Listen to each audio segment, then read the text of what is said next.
John Harkless was diagnosed with HIV in 2005. He was homeless, addicted to drugs, and losing his battle with this deadly disease. He desperately needed to find a place to belong, a place that he could truly call home. He found everything that he was looking for at First Congregational Church. And this is his story. And the doctor comes in at the Methodist Hospital and goes, "Okay, John, you had PCP pneumonia. Oh, by the way, you know you're positive." I was into drugs. I was not so much worried about my welfare. I was sleeping in cars and empty houses because the drugs were more important at the time. After I got diagnosed, I tended to continue that lifestyle for a minute till I got to that ultimate moment of facing death with the kidney infection. And then I had to make a choice, and I chose to live. I came to First Congregational. We have a mercy housing program here.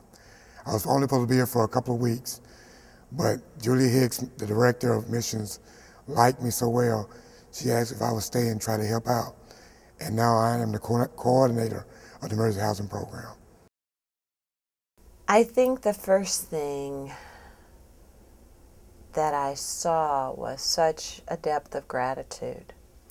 And it's not that that's why we as a church offer assistance to people, is in order to get gratitude, but because that struck me as such a healthy response, as such a faithful response. He came needing emergency housing short term and seemed to have a capacity to just dive in and get involved.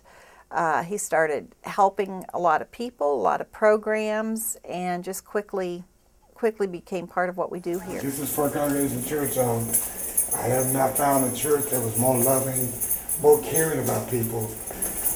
When I was homeless, I know black churches that acted with people were shun away from me because of the way I was dressed.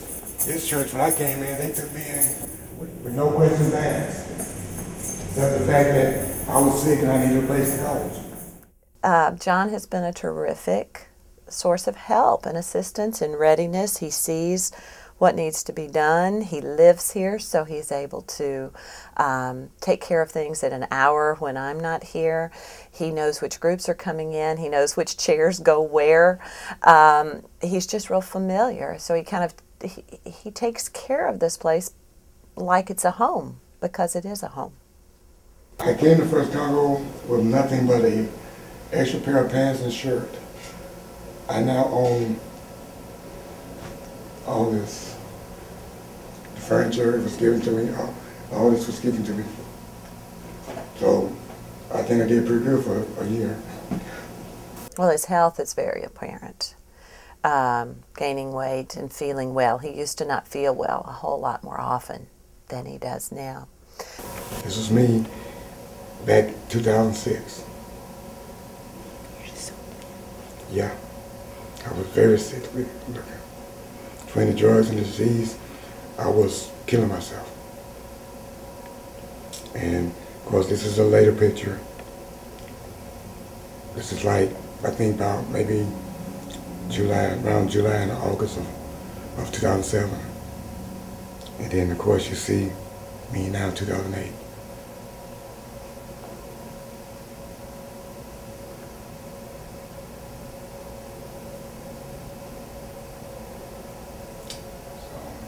It's been some changes, and for the most part, I kind of like it like this. I think like anybody, he responds well to a leadership role. He is managing our emergency housing. He is managing our Loaves and Fishes emergency supply closet. We get donations, and a lot of times I get more than I can put up, so you say you have some left on the floor, but basically this is clothing for people on the street. We don't limit how much clothes they get. They're, like, especially when wintertime, when it gets really cold, we pretty much try to make sure they get whatever they need to stay warm. The food that we usually give out to the clients is usually consists of something with protein. We have a juice, we have some kind of soup or something, some water, just pretty much whatever we think that might get them to the next meal. He takes away the excuses for not doing anything, not getting anywhere, not believing in your future, not believing in others, not getting involved. He just kind of takes away those excuses, because he had them. He had great excuses for not making it. And he's not only making it, he's helping others make it.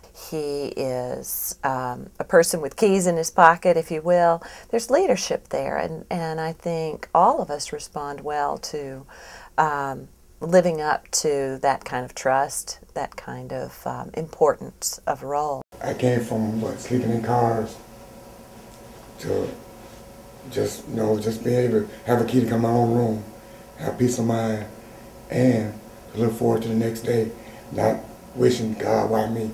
I look forward to the next day. Every day I lay down and going, well, let's see what we're going to do tomorrow. So it's a privilege to even be able to give some of this back to people.